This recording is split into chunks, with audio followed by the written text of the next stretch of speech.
think we're ready to start. Welcome to the first lecture of the 2015-16 academic year. I'm Manisha Verghese. I'm the curator of the AA's public program. And on your seats, you'll all see a kind of copy. I have a copy, actually. See one of these? It's the kind of guide for the term ahead. We have a whole host of events planned that I hope all of you in this room will join us for. And so I'm thrilled to invite the first speaker for this term, Jorge Otero-Pailos, to speak to us tonight in a talk titled Experimental Preservation. Jorge works at the intersection between art, architecture, and preservation, challenging what it means to preserve our built environment as it ages and changes. He advocates for a type of conservation that's not so conservative, and rather looks at how cities change over time as a dialogue between reconstruction and reuse, rather than pristine preservation or complete erasure. I was lucky enough to attend a talk by him at the V&A over the summer that looked at an installation he did there called The Ethics of Dust, which was part of the exhibition All of This Belongs to You. There, Jorge used conservation latex to cast, I think, an industrial chimney inside their copy of Trajan's Column, and on doing so revealed layers upon layers of dust that dated back to different periods in the object's history, which caused him to question whether dust or pollution is the greatest cultural commodity produced by mankind during the Anthropocene.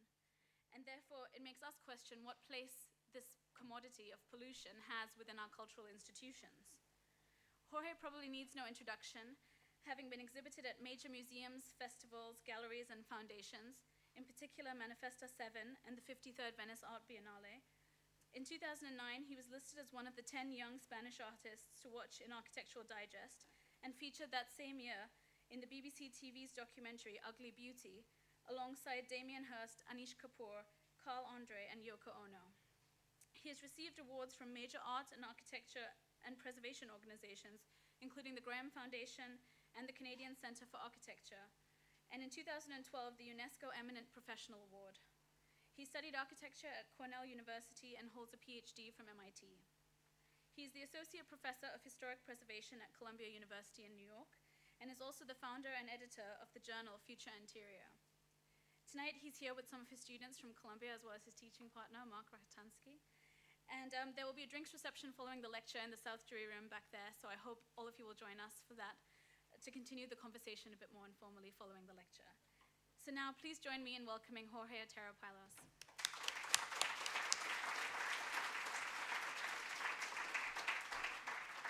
Thank you, Manja, for the very nice introduction. And it's really a pleasure to be back at the AA. This is a sister school to Columbia University, so any of you that ever want to come to New York, we'll welcome you with open arms over there.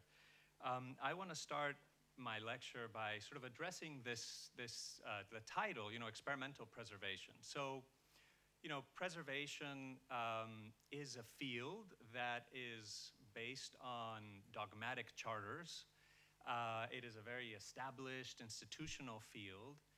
And over the course of the last sort of, decade or so, what one has begun to see is the development within preservation of a type of a branch of preservation concerned with blurring the boundaries of that discipline in the hopes of establishing new relevant knowledge for the field, through which we can address the problems of our time. Now, each of us is working in different ways to try to do that. And I'm going to talk today about my work, which deals mostly with pollution, which is, I think, one of the major issues that concerns our civilization. Now, it's very difficult to think of what the world looked like 100 years ago if you went to an industrial city or even near an industrial city, if you were in London, if you were in Chicago, if you were even in New York. The air that you would breathe would be rather polluted. It would be hard to see the sun some days. And so I put up this picture of Chicago in 1907 just to give you a sense of that depth of field, that basically you're never really seeing the horizon. Now, most of that pollution is coming from buildings. It's emanating from inside of architecture. And so one of the questions for me is, where does architecture end? that pollution is, let's say, coming out of buildings, can we really say that that pollution is not part of architecture itself? And so, when you begin to sort of think about maybe that smoke as being part of architecture, then you begin to examine architecture in a slightly different way. What is the relationship between architecture and its environment? Well, we do sun diagrams and, we presume the sun is going to shine, but, in late 19th century England and late 19th century Ruhr Valley, the sun didn't shine. So those environmental ideas didn't really really work in the same way as we think about them today. So how can we deal with this sort of the air around buildings and think of that air as part of architecture? And that's something that I've really been concerned with for now around a decade. And trying to think of ways to examine that problem, you begin to do research. You try to inform yourself. And so you find out really amazing things, like, for example, Pittsburgh, which was called the Smoky City. And I never really gave, too much time to the idea, well, why do they call it the Smoky City? Well, because for about 150 years, there was no sun in Pittsburgh. These pictures are taken in the middle of the day, and they look as if they were taken in the middle of the night. All the lights are on, all the neon signs are on, and one is taken in 1913 and the other one's taken in 1945, so there's a span of 30 years there. But if you look at the records, people are complaining about the lack of sun in Pittsburgh in 1804. So that's a long time. That's about 150 years of miserable air. So, of course, Carnegie, who had a big hand here in the industry and financing and so on, had his house in New York, and all the Vanderbilts, all the main industrial, fortunes in America that were making money in Pittsburgh had their houses elsewhere because the air was a little better. Now, when we think about this, we think about the environmental costs in terms of the health costs, for the most part. When we think about pollution, we think about the problems with, for example, pulmonary disease on the right, or we think about rickets. Sun gives you vitamin D when you're exposed to the sun. So if you, as a child, don't get vitamin D, then you can't really make bones properly, so you get these bowed-legged children with all sorts of problems with their teeth and so on. So we focused on that a great deal. But, as architects, we haven't really thought about it so much. And so we've had a sort of catching up to the reality of the relationship between architecture and pollution. And so what happened, of course, in the West is when, after World War II, industry collapsed, everybody cheered. And everybody said, well, now we can do what we've been waiting for 100 years. Let's clean up this mess. And there was these great campaigns to clean up every single building. Here are some photographs from Pittsburgh. But if you think of André Malraux, the famous culture minister in France in the 1960s, first thing he did was said, let's clean up Paris. And every single building in Paris was cleaned. Now, for preservation, these were the gravy years because every preservationist made a lot of money in the 50s and 60s and 70s, and even today, cleaning buildings. We don't think twice about cleaning buildings, is what we do. We should clean buildings. But why not? They look a lot better. So there's a whole industry of preservation that has to do with making buildings look as if pollution never happened, as if that part of architecture really never existed. And it's the mainstay of preservation. Most preservation laboratories concern themselves with analyzing the effects of acid rain, of pollution on various architectural materials. And when you look, in fact, at the history of architecture, what is interesting is this is a terracotta building, for example. Now, terracotta was developed in the late 19th, well, terracotta goes back to ancient China, but glazed terracotta was developed here in the UK and was, I think the technical term is stolen. The trade secrets were stolen by Taylor and taken to the United States, and it was billed as a self-cleaning material.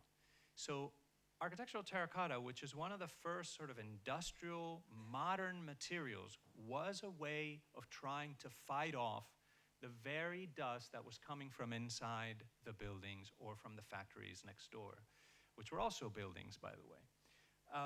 So for me, it's very interesting to look at the history of modern architecture, the history of what we think we celebrate as modern architecture, in which we look at mostly in terms of social good and, for example, social housing and public space and so on, to look at modern architecture also in its conditions of possibility. Because I don't think we would have modern architecture with chrome metals and self-cleaning glass and glazed terracotta that was supposed to wash off all the pollution every time it rained, if it wasn't for the fact that modern architecture was built in a terrible environment. And so one of the interesting things about pollution is the very definition of pollution is that which has no place in culture. So Mary Douglas, of course, famously wrote about it, the anthropologist, as matter out of place. We don't like to have pollution around us. We think of it as noxious, it's problematic. I'm seeing a baby in the back of the room, and when we had our babies, we went on a pollution hunt in our home. You know, we got rid of all plastic bottles, all frying pans that had Teflon in them went out the window. We created this sort of attempt to create a pollution-free environment, and I'm sure all of you are in the same boat, trying to protect yourself from pollution. On the plane, there was a woman next to me with a little personal air purifier that was hanging from her neck, and it was like cleaning the air that was going into her nose. So we're all obsessed with this idea of trying to be clean. We're eating organic food. We're trying. But where does the pollution go? I mean, we say we clean up pollution, but you can't clean up pollution. You can push it around. You can push it around like they do in the United States when they do a remedial site, where you have a polluted site. They get a big box company to come in. They push all the dirt to one side. They put a big parking lot and they encase it in concrete.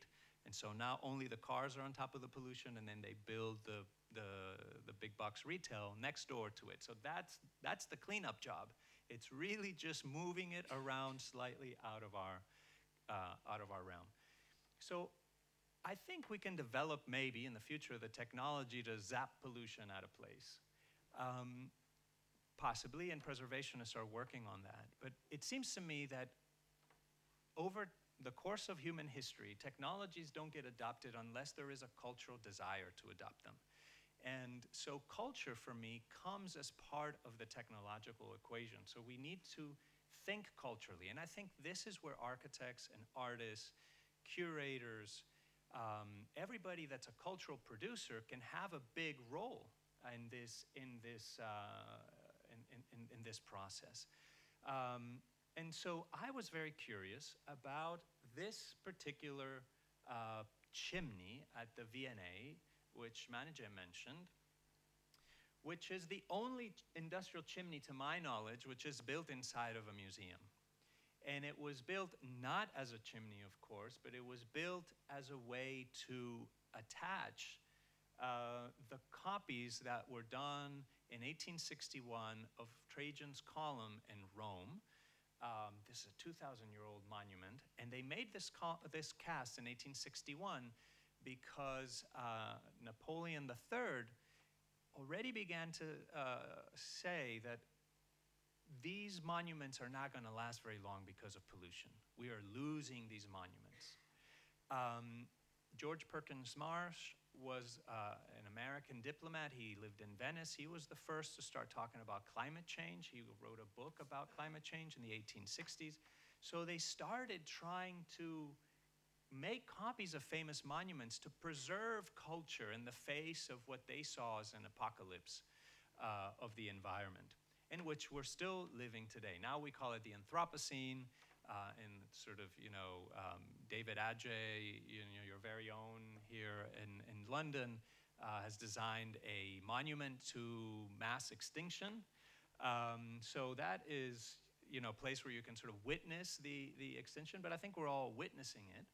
And so, to me it was very interesting that here is an opportunity to think about pollution from within culture, not as something external to culture, but as something that has been always inside. Now, all these museums, all of these buildings had chimneys and had, especially they had heating plants and so on. All of those things have been shut down. Some of those chimneys have been taken out. Some of them stay.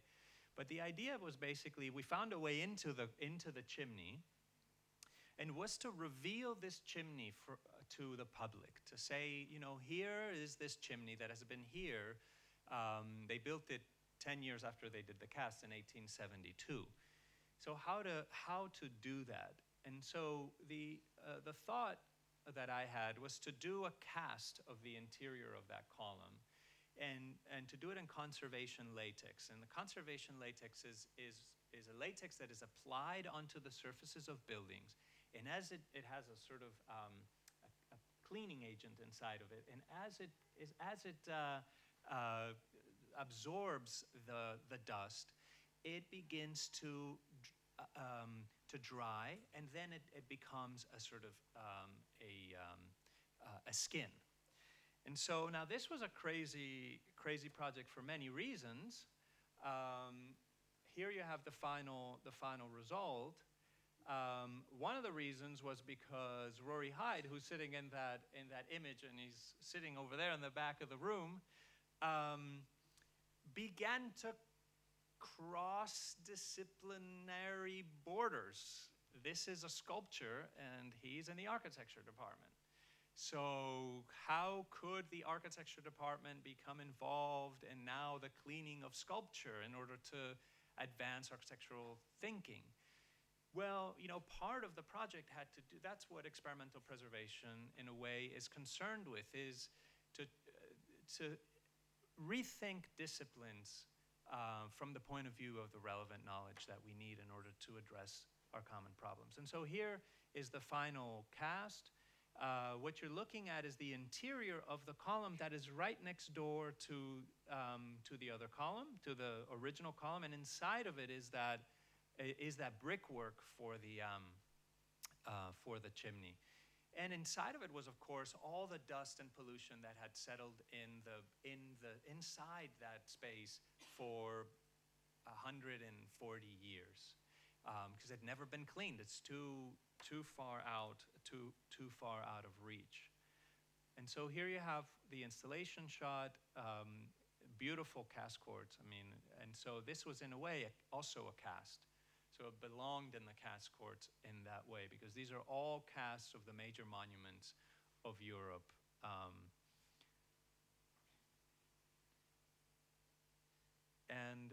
This is another view of the column, because of course the column was so big, it's like 12 and a half stories, that when they brought it into the museum, they couldn't actually fit it inside the museum. So they had to cut it in half. And so we could only do half of it. And what we did is to put this mirror at the bottom that then doubled it up, and was amazing, because in a sense, when you look down in it, you got a little bit of vertigo, but also the column seemed to be floating inside the space. Now, let me switch to Paris here for a moment. Very similar reality, and when we think of the origin of modernism in painting. We were today looking at Turner and the sort of moment where the point of painting is not so much to depict exactly reality, but to depict the perception of reality. And Jorge being one of the sort of early pointillists in France. And this is a very famous painting, which is actually in London. So, you know, we should all go see it. It's a beautiful painting of bathers in the River Seine. And, you know, I'm sure you took Art History 101. You saw this painting and you were talking about these issues of perception and light and so on, as did I. What I never saw was all those chimneys in the background and all the chimneys that are, you know, spewing pollution. And so this was for me an inspiration for a project that I did for Louis Vuitton this summer, which opened in July. Because Louis Vuitton's factory was one of those chimneys. We don't know exactly which one, but it was in Asnières. He moved there in 1859 and sort of built an empire around selling trunks for the beginning of the French Empire. You know, as people, all these grand imperial expeditions all needed to pack their stuff somewhere, and so they bought Louis Vuitton trunks. And then as tourists began to travel around the world, they, in steamers across the Atlantic, they bought trunks. And one woman traveling across the Atlantic could have as many as like 25 bags. And so these were 25 beautifully crafted trunks.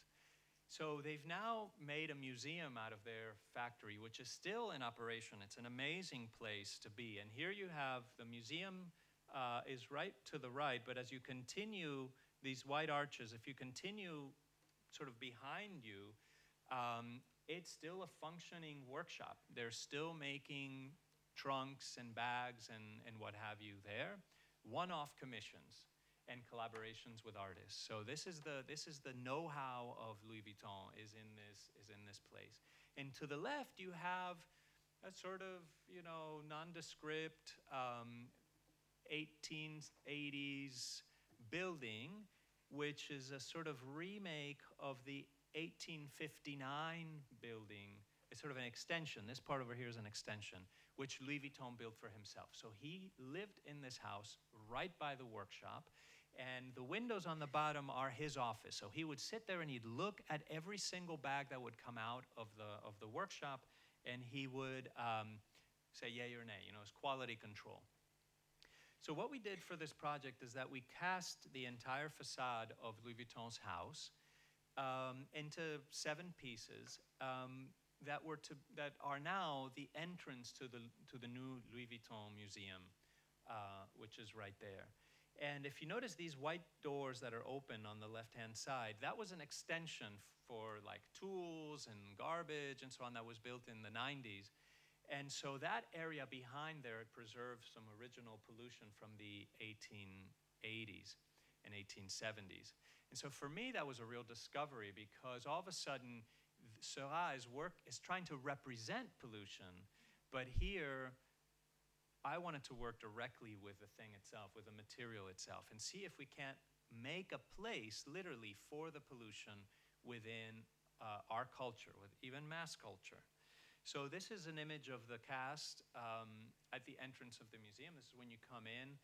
And for me, it was very important to have this relationship between that dust and the original steamer trunks, which you see on the left. So that and that's the portrait of Louis Vuitton framed in that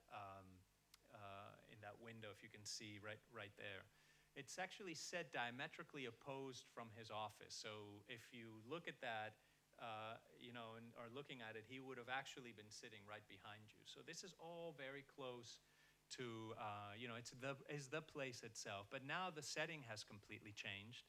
And so there you have that cast with the chimney from the house and some of that pollution. And then it's in a series, it's in 7 pieces. And so the one behind, you can see that's the door to his office, and then next to it is the window to his office. So trying to create a relationship and trying to really unpack the layers of the site, the historical layers of the site, in an immediate way, whereas it's still part of the site. And this is a detail of some of that pollution on the wall. Now, when we talk about the relationship between architecture and pollution, we often look at images like this. We look at images that look at the sort of slow melting of pollution of architecture in the face of pollution. And so this is a very famous image from the Ruhr Valley in Westphalia, where you have a sculpture photographed in 1908, and 60 years later, essentially, it has completely dissolved. This is not unlike the rest of the industrial world. So the Tower of London, I just put this one in here because it's closer to home. But same thing. The building itself cannot do what it's supposed to do. The building itself begins to lose its ability to stand up in the face of the very pollution that it creates. And so preservation has developed into this art of supplementing architecture, of helping architecture stay together and stay up, let's say, in the face of this new environment. And in a way, you can't really have architecture without this continuous work of preservation happening, sort of replacing these pieces. But we haven't thought through enough what these pieces are. Are these, what is the status of this supplement vis-a-vis the architecture? And so when I ask the question, where does architecture end? It's a very literal question. Like, when one takes these stones out, are they still the architecture?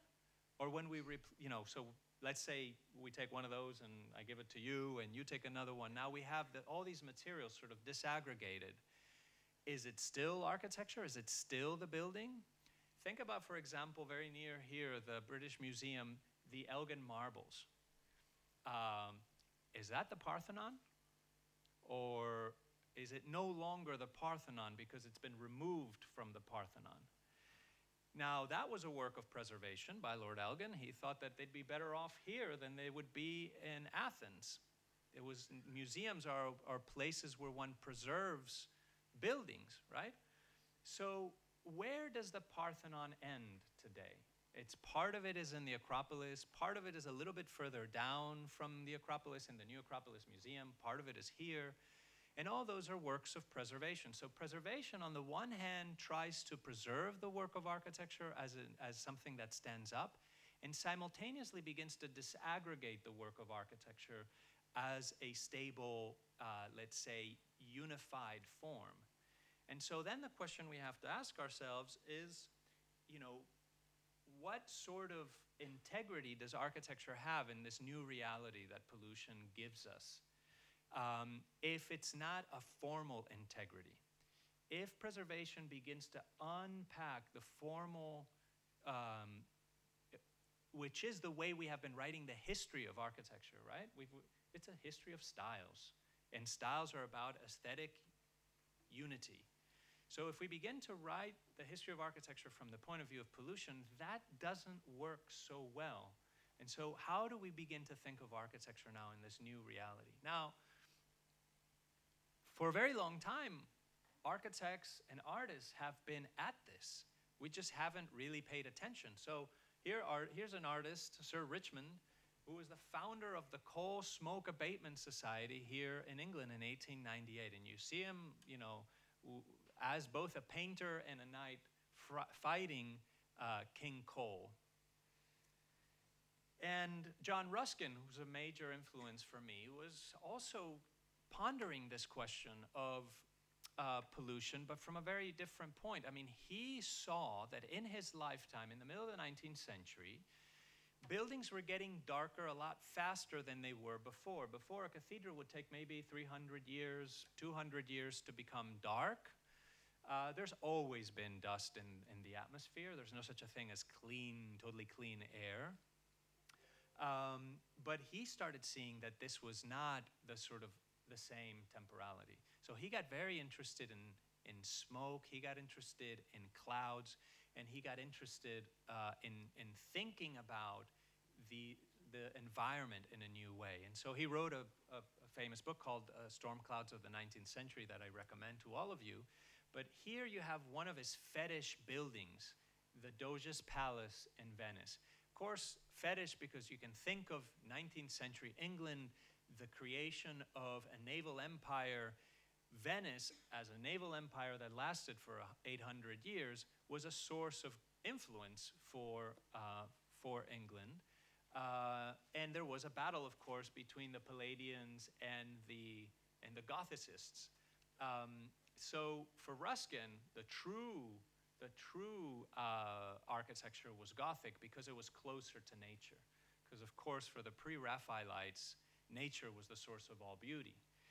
But, of course, the problem for Ruskin was, what happened to nature? It's no longer what I thought it was, right? Nature was now contaminated, let's say. The very thing that we think of as the most natural, the sky, was now contaminated. And so what's interesting is that the Doge's Palace, which he looked at very closely for its decay and for the dust and for the weathering that had been accumulating on its facades, has been on this regular process of cleaning every 20 years for the course of the 20th century, essentially since World War II. So every area that a tourist can see is cleaned on a regular basis, and I would say over-cleaned. It's power washed. And so you have this very white building in a place, whereas really it was a building that was, for most of its existence, quite dark. Now, this project I did for the Venice Biennale, and we were able to find a wall in the Doge's Palace that had not been cleaned. And it hadn't been cleaned because if you look up to the top over there, sort of where that sculpture is, there are the quadrifoils, and there's one that has a sculpture. Right behind that, there's a scaffolding, which is the scaffolding we put in front of this wall. That's a wall that nobody sees. It's between two courtyards, and so nobody would give money to clean that wall because a lot of this cleaning is now happening under the sponsorship of big companies. So I decided to clean this wall because it has, let's say, the last remaining dust from the history of the building. And using conservation latex, we had to prove to the Italian authorities, because a monument in Italy had not been cleaned yet with latex, so this was a very experimental new way of cleaning monuments. And so we had to do a number of lab tests and sort of prove that we would not damage the building, that the building wouldn't yellow after we would clean it, for example, that there would be no latex left inside of the crevices of the building. So, very scientific type of process, and also prove the level of cleaning. So here we're looking at a little sample of that wall about this size to try to determine, the level of cleaning that we're going for. And so we did a cast that was about 12 meters by 6 meters, in which we pulled the entire surface of that facade into one single sheet of latex. And here you see that cornice that's about 6.5 meters up from the ground, and we're pulling it off. And here you have the final installation in the Corderie, where you can see it's an exact, let's say, cast, a dust cast of the building. Now on the right, that's the wall cleaned. And just to give you a sense of the difference between that cleaning and the cleaning that's being done, you can look at the column that's further down, and you can see how white that is. So that's been power washed. And then the one in front is a little grayer. That we've just lifted the dust off the surface. We haven't really gone into what's called the patina, which is the natural change in color in the stone as it oxidates once it's cut which is rendered. And so there you have that. And the interesting thing I thought was, if you look very closely, actually the previous image is a little better. I'll point to something.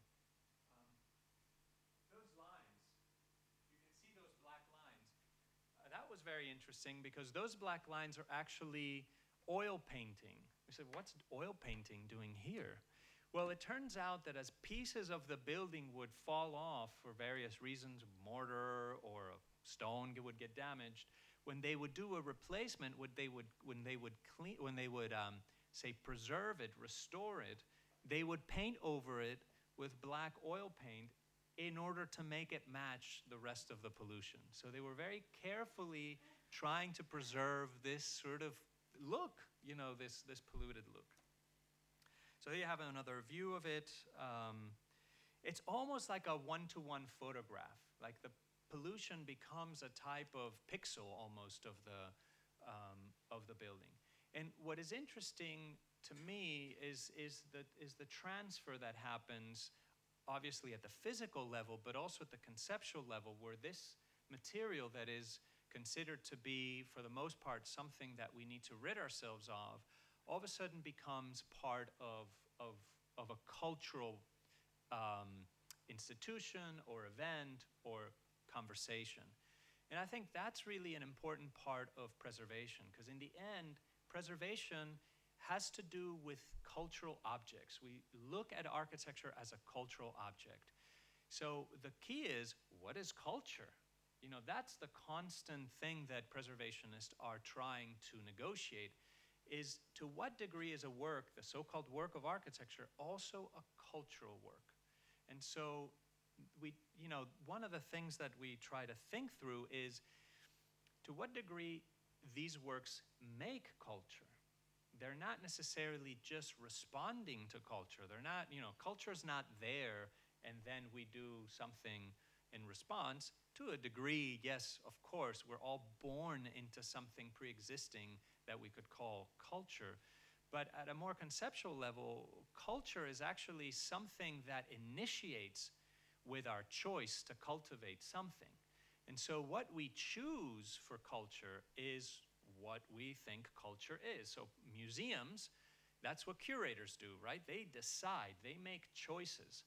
So part of what preservation is making the choice about what is worthy of preservation. That's a big part of our field.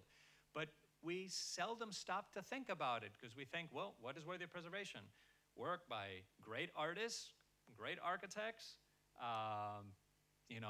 very expensive works. You can imagine the list. So can we begin to expand the list of objects that we choose to cultivate? And could we expand that in architecture to include the byproducts of our field?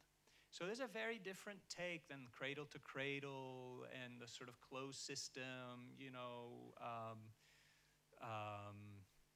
theories that we're all familiar with. It's related to them, of course, but it's an attempt to bring culture into that dialogue, which is mostly a dialogue about technological progress.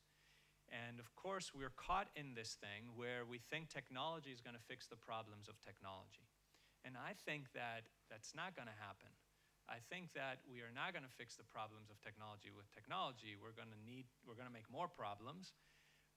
That's inevitable, but we can sort of dial that properly if we think that the choice is really a cultural choice. That the choice not to drive an SUV is a cultural choice. It's unthinkable in some parts of the world, but in the US, if you don't have an SUV, you're nobody, right? And so everybody was shocked when the Pope came to New York and drove a Fiat, as opposed to a suburban SUV, right? He made a cultural choice.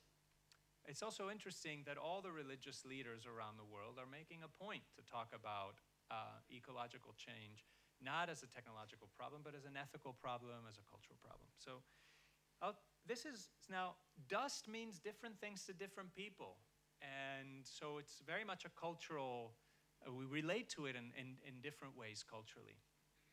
So in Italy, for example, this is an aluminum factory that was built by Mussolini in 1937. And it was then partially demolished in order to make offices and a cultural center.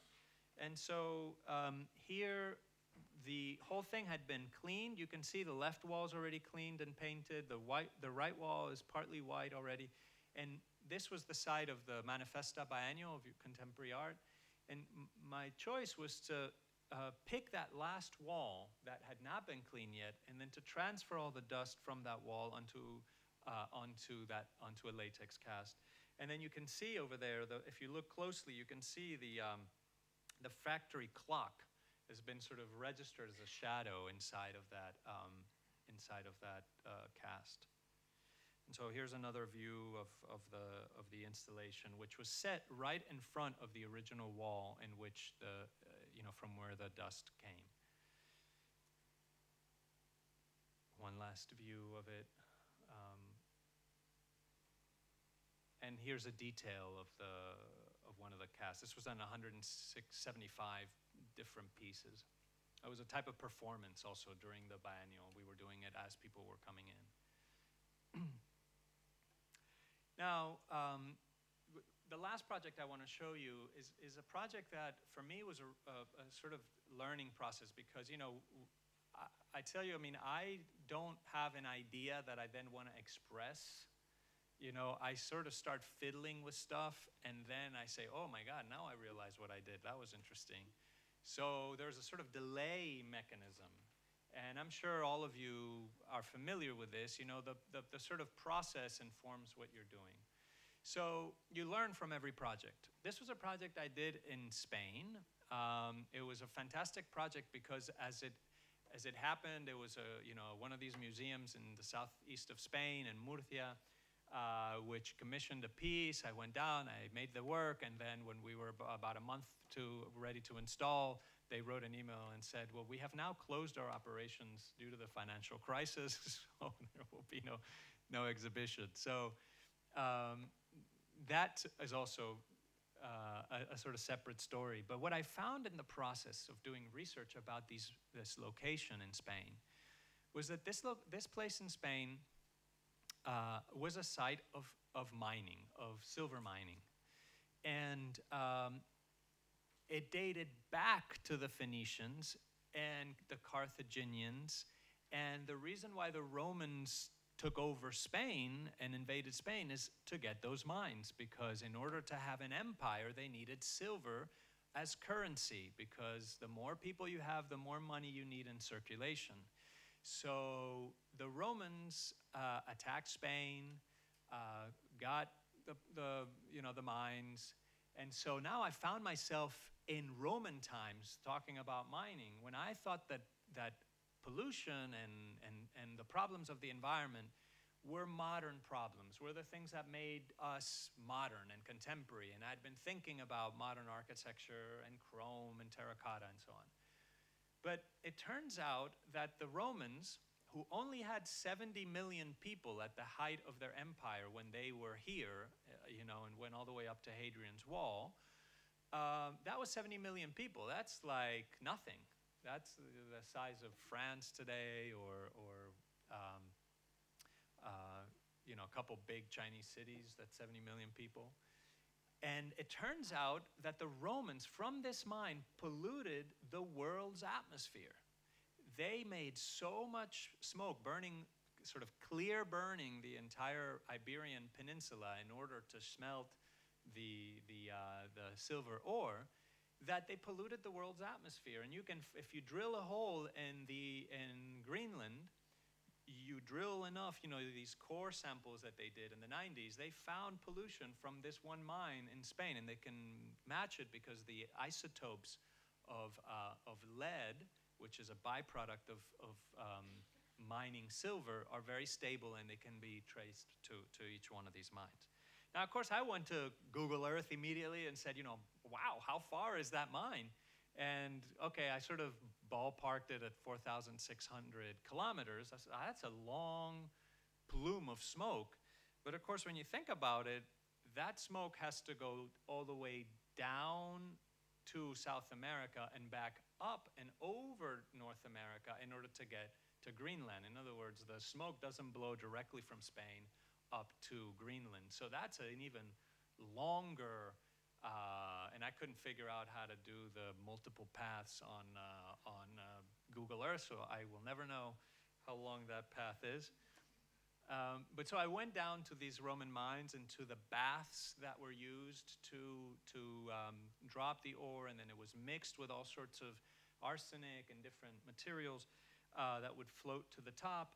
And then you have these incredible sort of circular vats in which the ore was bathed and separated that sit in the middle of a moonscape, because to this day there is no nature there. No trees have grown up, there anymore. It's completely polluted since Roman times. And the way the Romans did is they were great engineers. They brought under pressure water from aqueducts into the mountains and then basically exploded the mountains inside out. So what you're looking at is a sort of inside out landscape. And then they would, mix it all up with the various chemicals and so on. Now, at various points when Spain has hit real lows, these mines have been reopened.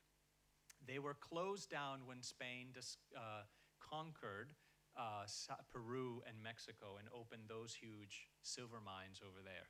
So if you look at Greenland, you basically have pollution from the Roman Empire up until the 4th century. Then you have a sort of background pollution up until the 15th century, and then in the 15th century, that's when global pollution starts.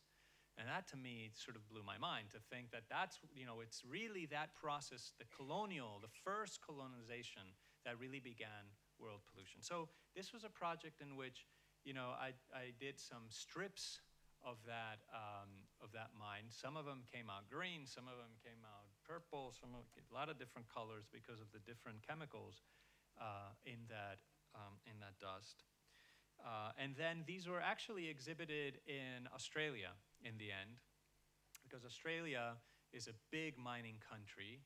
They have a lot of coal, and they sell a lot of it to China. They help to power the industrial revolution in China. And so this was an interesting sort of link by exhibiting this ancient Roman pollution, essentially, in what's now one of the great mining countries of the world, in a place that's on the opposite side of the earth.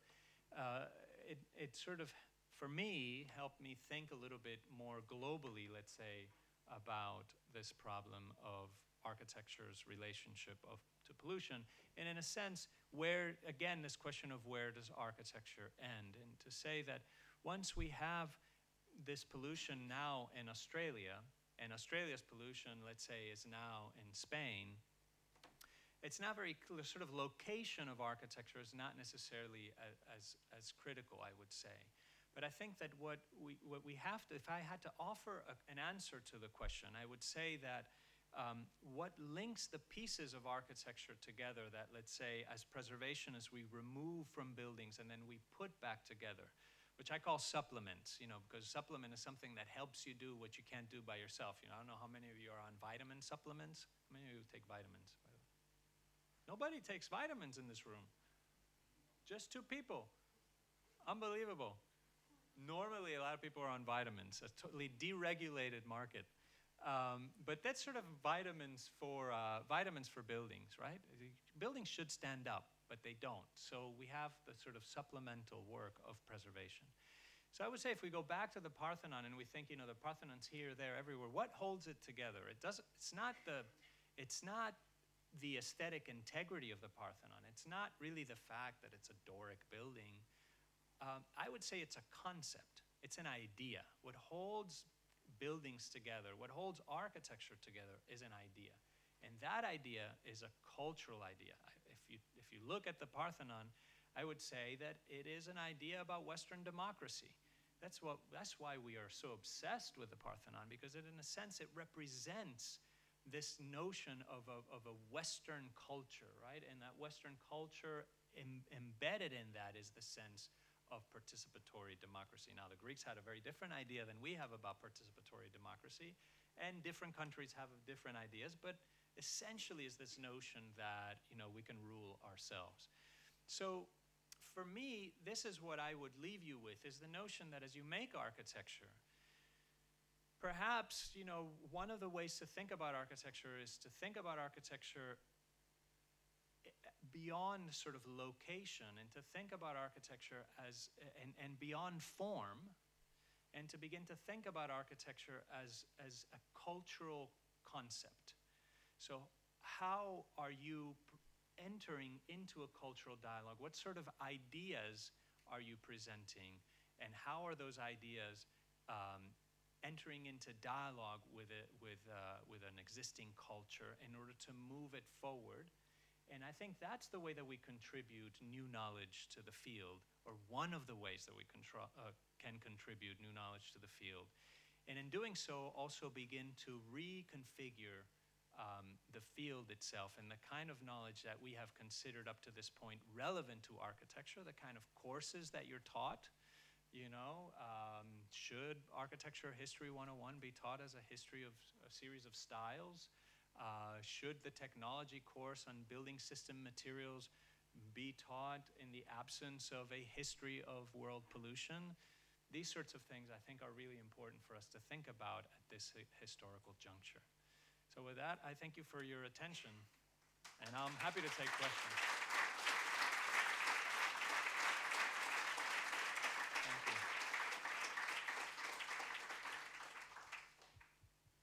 Does anyone have any questions?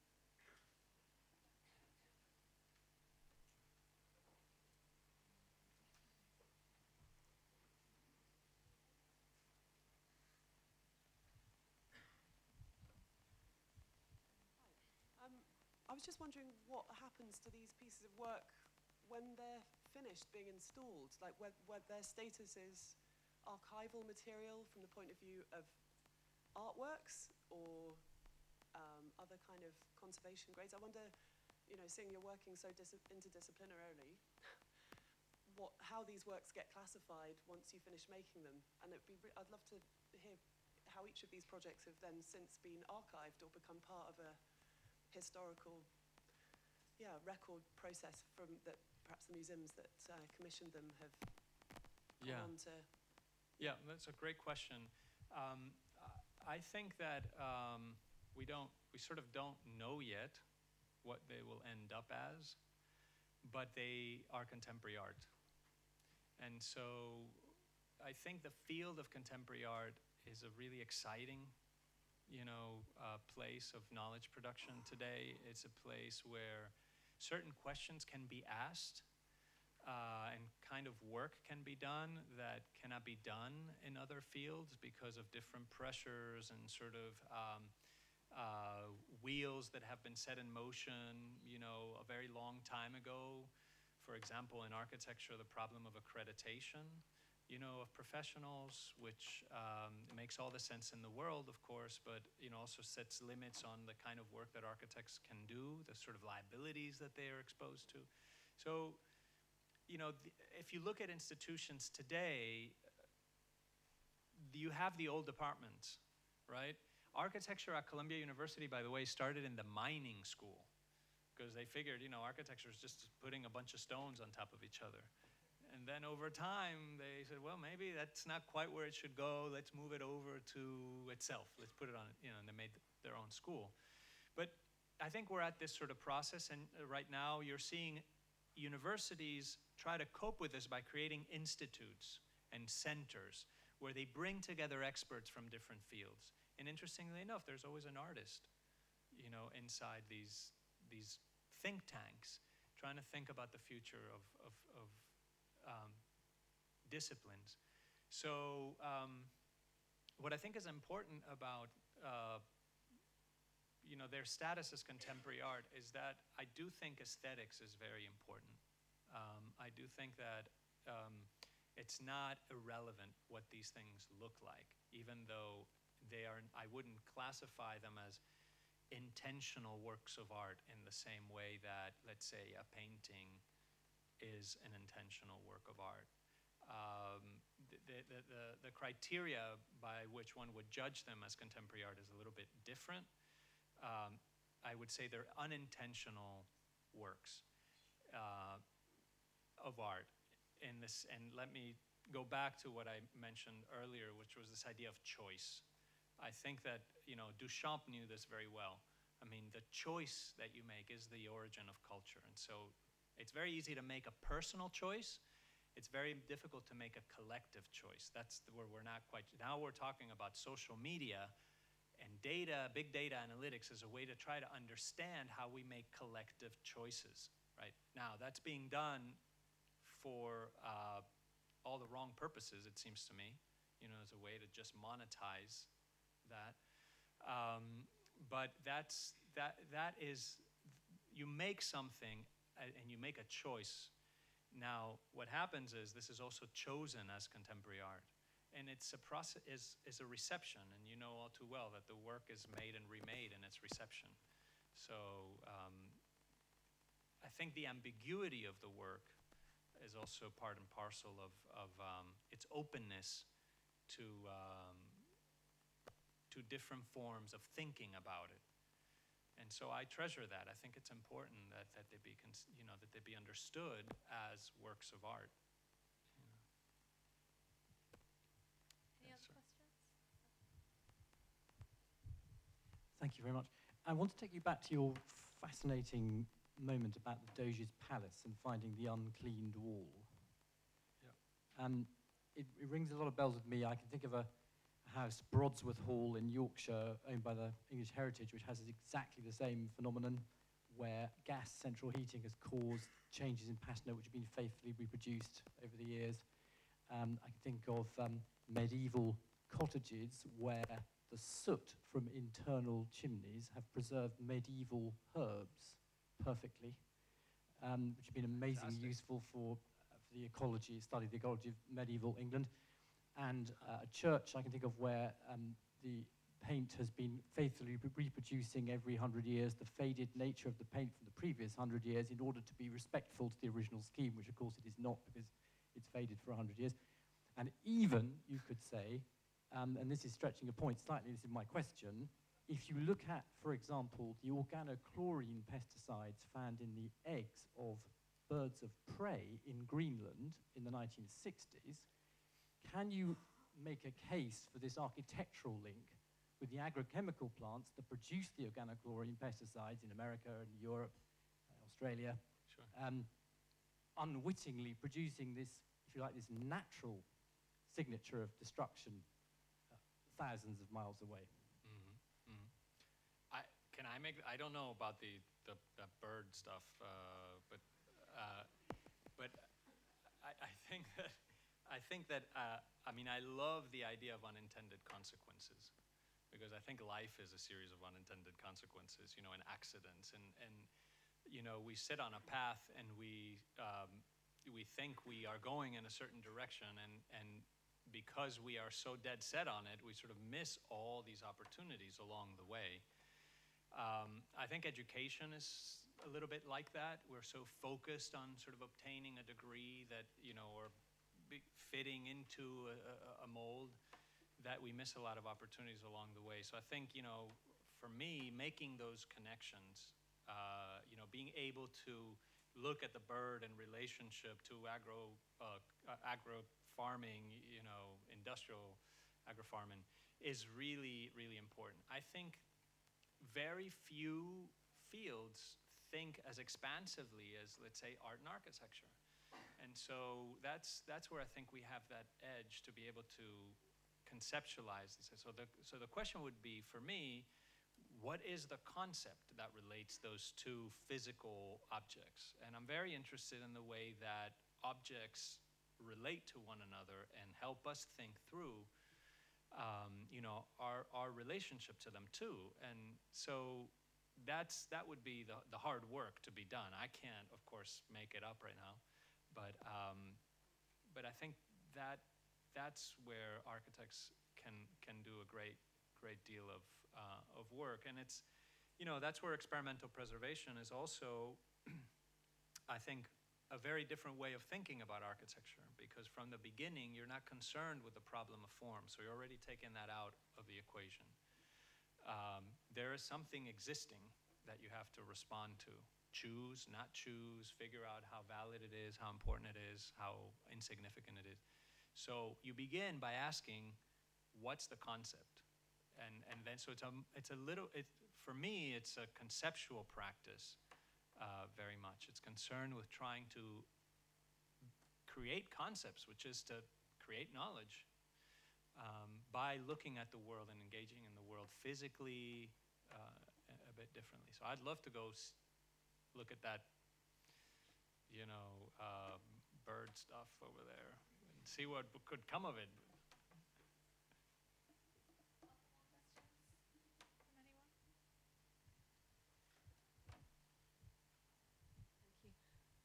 I'm just wondering if you can explain a bit more about the actual fabric that's adhered to the latex, and have you thought about the deterioration of the works and the transformation that's going to happen, and whether you've been thinking about, you know, how you're going to react to that? Yeah, yeah. You mean the pollution, like, and the latex, their interaction, how they interact, yeah. How long will it last? Is that? Yeah.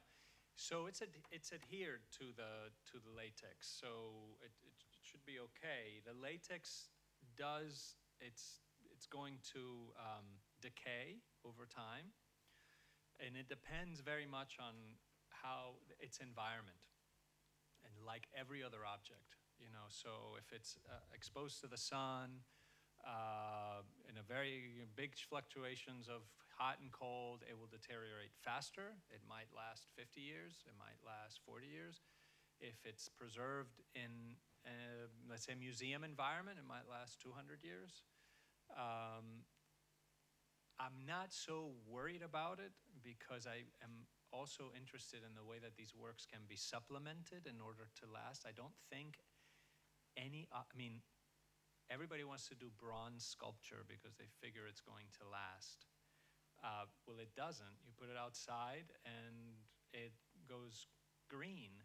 If you look at if you look at the horses on top of St. Mark's Basilica, they were moved in the 1970s because now for 2,000 years they were fine outside. In the 1970s they started turning green, so they had to put a replica outside. Most of the sculpture that you look at is replicas of the originals.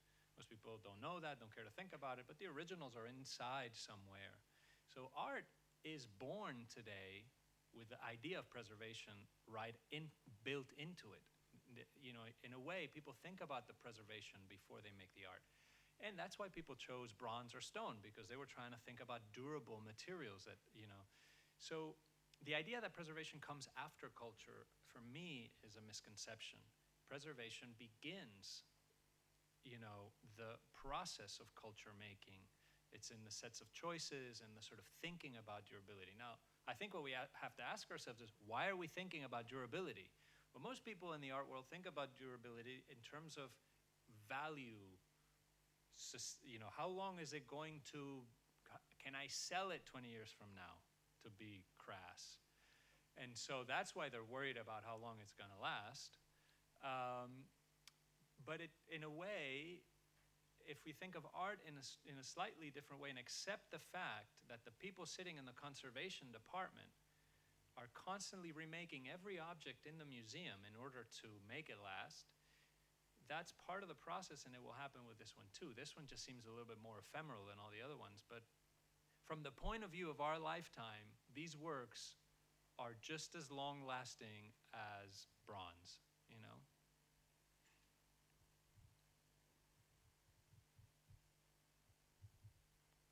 Maybe we'll take that last question. Is that all right?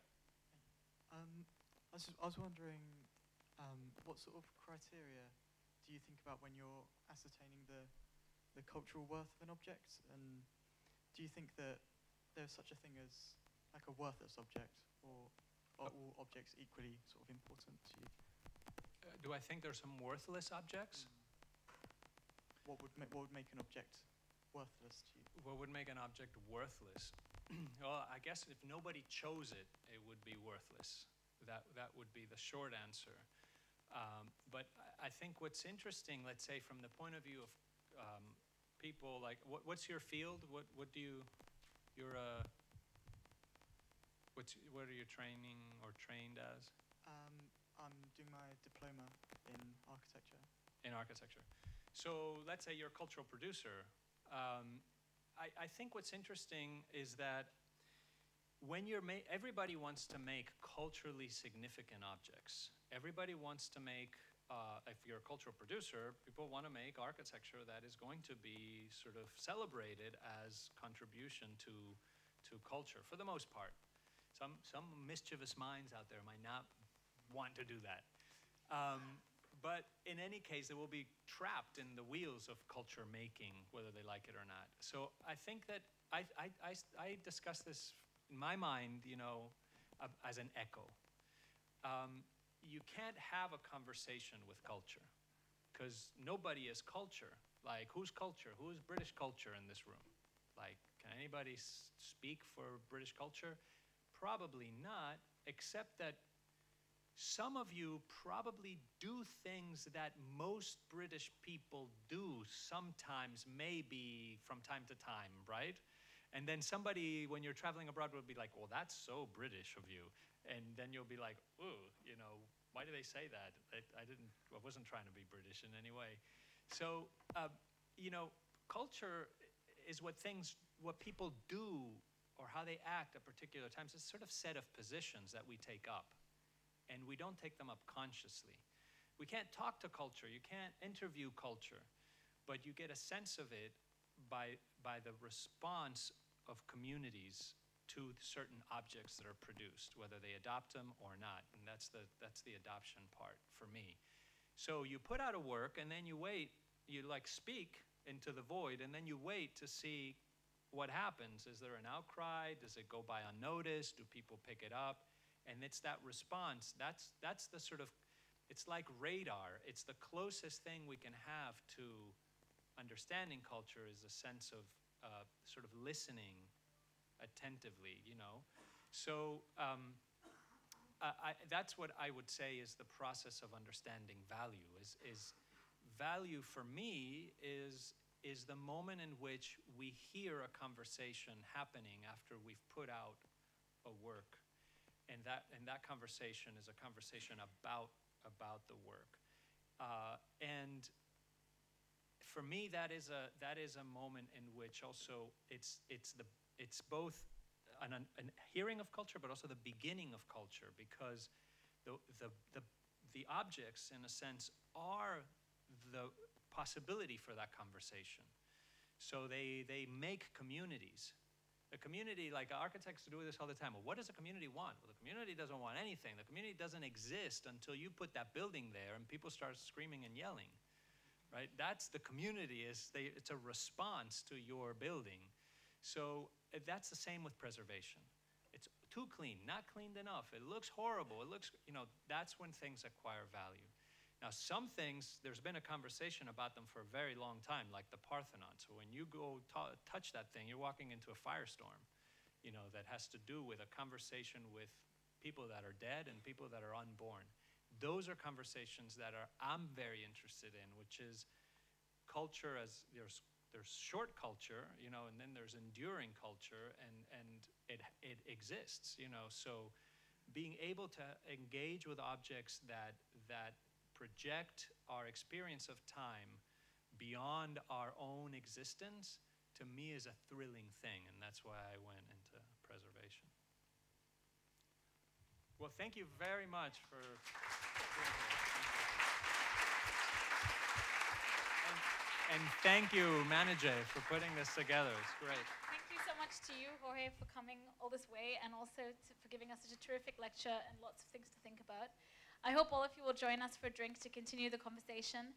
And just before everyone leaves, if I could encourage you all to please attend the rest of the events this term. This is a terrific start to the term to have the room packed. So please continue coming. Thanks.